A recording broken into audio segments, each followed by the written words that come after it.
Last year में थे, final year में, तब ये लगा कि मतलब कोचिंग करनी पड़ेगी, तो इलाहाबाद आए। 24 मार्च को था पेपर और शायद 20 को लॉकडाउन लग गया था 2020 में। प्रॉपर तैयारी की, उसमें कोई न कहीं आना न कहीं जाना। पढ़ लिए 8 महीने, ओवर कॉन्फिडेंस कि अरे हमको सब चीज़ें याद हैं, क्वेश्चन लग जाते थे।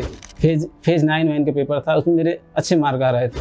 प्रैक्टिस बैच आपकी मतलब सुना था तो साहिल बहुत अच्छे, रवि सर तो उनको क्या कहना, तो प्री में पूछा जाता वही मेंस में भी है ऑप्शनल।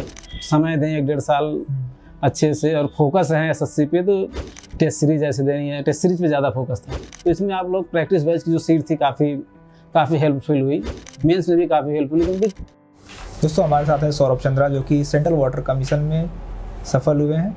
सबसे पहले एक्सीलेंट विजन की तरफ से सौरभ चंद्र को बहुत बहुत शुभकामनाएं और बधाई। सर सौरभ, सबसे पहले आप ये बताइए कि आपने डिप्लोमा कहाँ से किया है और आपके मन में कब ख्याल आया कि मुझे डिप्लोमा सिविल से ही करना है? मैंने मैं आजमगढ़ राजकीय पॉलिटेक्निक आजमगढ़ से डिप्लोमा किया हूँ, 2019 पास आउट हूँ।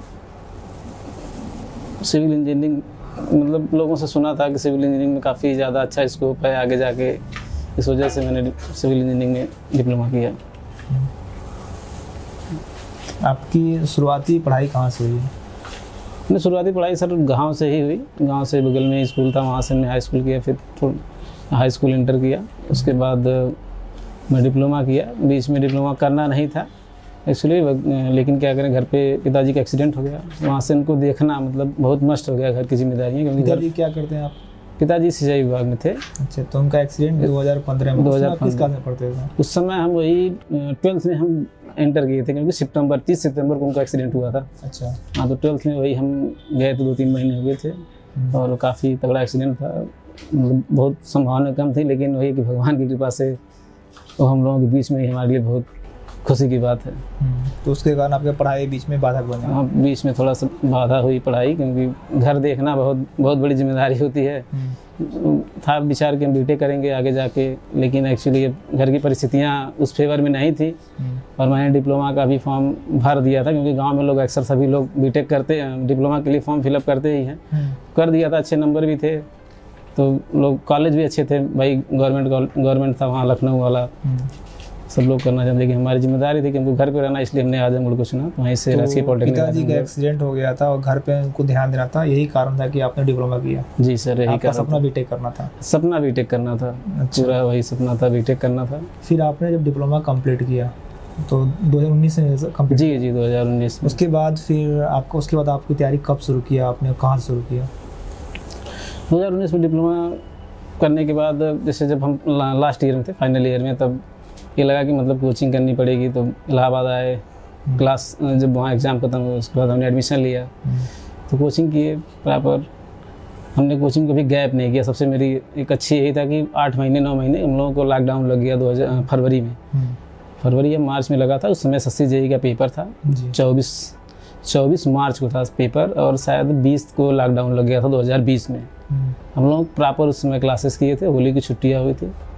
हम लोग 8 महीने, मुझे याद है 8 महीने में मैंने 17 दिन क्लासेस नहीं की थी, क्योंकि उस समय मुझे डेंगू हो गया था, वो भी तगड़ा। 17 दिन मैं घर पे रहा।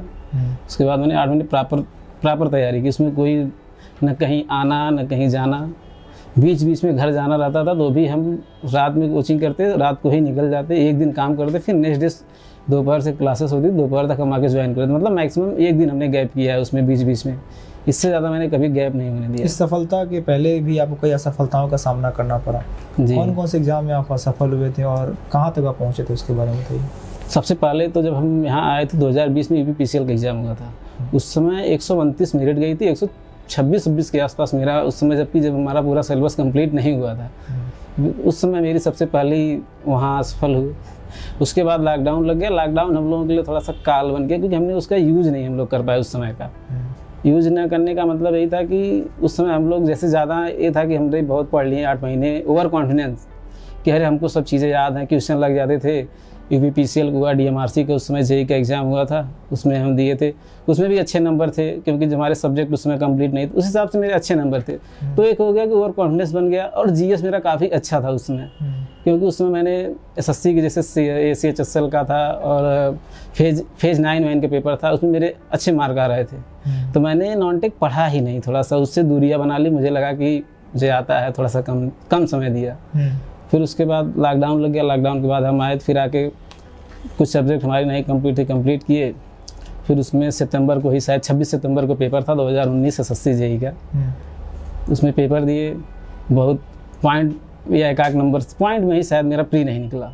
उस समय मुझे काफ़ी दुख हुआ, क्योंकि हम लोग पहले से ही थोड़ा सा काफ़ी ठीक थे पढ़ने में, तो लोग बड़ी उम्मीदें लगाते थे, अपने से भी बड़ी उम्मीदें थी कि हाँ हो जाएगा किसी तरीके से, लेकिन नहीं हुआ। फिर काफ़ी दिक्कत हुई, दुख हुआ। फिर उसके बाद आपने प्रैक्टिस बैच में ज्वाइन किया? हाँ, फिर उसी के बाद सर जब हमारा नहीं हुआ तो फिर SSC JEE 2020 था, तो उस समय हमने नहीं ज्वाइन किया। लेकिन 20 के बाद जब मेरा मेंस नहीं हुआ, 2020 में जब मेंस नहीं हुआ, तो उसके बाद हमने प्रैक्टिस बैच आपके मतलब सुना था, तो प्रैक्टिस बैच ज्वाइन किया बलवीर सर के मार्गदर्शन में। और आप थे, सभी लोग, सभी एक्सीलेंट के परिवार के सभी लोग थे। आप लोग बलवीर सर भाई मोस्ट थे, क्योंकि वो उसके हेड ऑफ डिपार्टमेंट थे प्रैक्टिस बैच के उस समय। तो बलवीर सर अनुभव आपका उसमें? बहुत बेहतरीन था सर। बलवीर सर, जो आपकी कमियां थी वो उसमें? हाँ, कमियों पे सर मेरा, क्योंकि डाटा एनालिसिस, थोड़ा सा डाटा मुझे याद नहीं होते थे, बहुत सारी ये दिक्कत थी। कुछ कॉन्सेप्ट मेरे भी लूज थे, जैसे सर्वे मैंने पढ़ा नहीं था ढंग से। सॉइल मैंने ऑनलाइन पढ़ी थी, ऑनलाइन मेरा होता कि कुछ कॉन्सेप्ट जो थे वो पूरा क्लियर नहीं थे। तो वहाँ हमने सॉइल रवि सर से पढ़ी, काफ़ी अच्छा लगा। बलवीर सर ने भी पढ़ाया। सॉइल बहुत अच्छे रवि सर, तो उनको क्या कहना, हम तो मेंस भी 2 बार पढ़े। सर बहुत मेहनत की हम लोग। पिछली बार मेरा मेंस नहीं हुआ, बड़ा दुख भी हुआ। सर लोग भी हमसे ज़्यादा मेहनत सर ही किए थे, क्योंकि सर बहुत लंबा सॉइल पढ़ाए थे। 1.5 महीने सर सॉइल मेंस में अकेले सॉइल पढ़ाए थे। तो नहीं हुआ, कुछ नंबरों से रुक गया उसमें भी। फिर सर बड़े अच्छी थे कि हम लोगों को प्रैक्टिस बैच में फिर से बैठने का मौका मिला। फिर हम लोग पढ़े प्रैक्टिस बैच में। हाँ, ये था कि सर बीच में हमने मतलब बहुत गैप किया। जैसे मेंस हुआ पहली बार, फिर जाके घर रह गए 2-3 महीने, फिर गैप हुआ, फिर जाके घर रह गए। मेंस दोनों बार देने के बाद ये चीज़ें थी जो मुझे हमेशा बैक करके ले गई पीछे। और घर से आने के बाद ये था कि फिर 0 से पढ़ाई करनी पड़ी।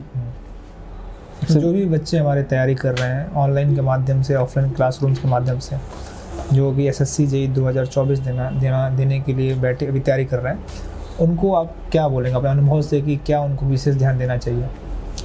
जो इस समय मतलब प्रेजेंटली जो लोग पढ़ रहे हैं इस समय, जैसे जो बैच चल रहे हैं, जो नए बच्चे हैं, उन लोगों के लिए, उन लोग अगर मेहनत करें ढंग से तो 1-1.5 साल में ही वो लोग नौकरी पा सकते हैं SSC JEE की। अब तो थोड़ा सा और भी पा सकते हैं, क्योंकि पहले था तो पहली बात तो बच्चे जो हैं डिप्लोमा वाले नए वाले बच्चे, वो लोग डर जाते थे पहले SSC के नाम से, क्योंकि कन्वेंशनल पेपर होता था, BTech अलाउ होता था, इसलिए डर जाते थे। लेकिन अब ऑप्शनल हो गया है, और ऑप्शनल होने के साथ साथ अब हमें एक ही जो चीज़ है, मतलब SSC जो प्री में पूछा जाता है वही मेंस में भी है ऑप्शनल। तो चीज़ें एक ही पढ़ना है, एक ही बार पढ़ना, तो इसलिए अब हमको ज़्यादा मेहनत भी नहीं है उस हिसाब से। नहीं तो पहले सिलेबस अलग था, तो उसके लिए अलग से मेहनत करना पड़ता था, कन्वेंशनल तरीके से पढ़ना पड़ता था, तो ज़्यादा दिक्कत थी थोड़ा सा। और टाइम मैनेजमेंट उसमें बहुत बड़ी दिक्कत होती थी। तो अब अगर बच्चे अगर टाइम टू टाइम थोड़ा सा समय दें, 1-1.5 साल अच्छे से, और फोकस रहें SSC पे, तो 1 साल में, 1 साल, एक प्रयास 2 प्रयास में वो निकाल ही लेंगे, फिक्स से निकाल लेंगे। कहीं न कहीं कोई डिपार्टमेंट आप पा लेंगे। क्लासरूम के बाद आपका सेल्फ स्टडी बहुत महत्वपूर्ण होता है। जी सर। तो आप बताइए कि आप कितना समय वक्त देते थे अपने सेल्फ स्टडी पे, और क्या स्टडीज था आपका, टाइम टेबल था, कैसे मैनेज करते थे, उसके बारे में बताइए। टाइम टेबल कोई स्पेशल तो नहीं था सर, हम फोकस होकर पढ़ते थे। गोल एक अपना सेट कर लिए कि हाँ हमको ये इतना पढ़ना है, टेस्ट सीरीज ऐसे देनी है। टेस्ट सीरीज पे ज़्यादा फोकस था, टेस्ट सीरीज ज़्यादा, क्योंकि टेस्ट सीरीज से थोड़ा हमें अपने बारे में पता चलता है। क्योंकि हम पिछली जो भी हमारा अगर पहली बार प्री नहीं निकला, मेन प्री नहीं निकला, उसके पीछे सबसे बड़ा रीज़न ये था कि हम टेस्ट सीरीज उस समय कोई दिए ही नहीं थे। बस प्रीवियस ईयर उस समय आता था यूथ का, वही लगा के पढ़ लिए थे, और कोई टेस्ट सीरीज नहीं दिए थे। ये मेरी बहुत बड़ी कमजोरी थी उस समय। तो वही था कि टेस्ट देते थे और गोल बनाए। जैसे कोई सब्जेक्ट पढ़ना है तो हाँ उसको कितने समय में हमको रिवीजन करना है, उसके क्वेश्चन कितने लगाने हैं और किस टाइप के क्वेश्चन लगाने, सबसे बड़ी चीज़ें हैं। अब आसान क्वेश्चन बहुत ज़्यादा लगाने से नहीं, लेकिन चीज़ों को मतलब सब प्रकार के क्वेश्चन को लगा के चलना था सबसे बड़ी। तो इसमें आप लोग प्रैक्टिस बैच की जो सीट थी काफ़ी काफ़ी हेल्पफुल हुई, बहुत हेल्पफुल हुई।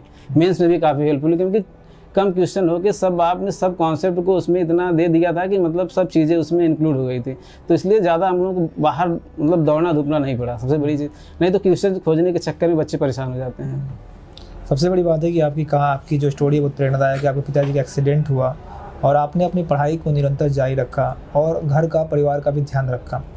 ये बात अलग है कि आप बोले कि बीच में घर जाना पड़ता था, क्योंकि वो आपकी जिम्मेवारी थी। अपने जिम्मेवारी के साथ साथ आपने पढ़ाई किया, तो ये बहुत अच्छी बात है। ये दिखाता है कि आप एक मेहनती के साथ साथ एक बहुत अच्छे इंसान, एक बहुत अच्छे बेटे भी हो। तो ऐसे ही आप अपने माता पिता का हमेशा सेवा करते रहिए, और जो भी आपकी लाइफ में जो आपके सपने हैं वो पूरा हो। एक्सीलेंट विजन आपको अग्रिम शुभकामनाएं देता है। धन्यवाद सर।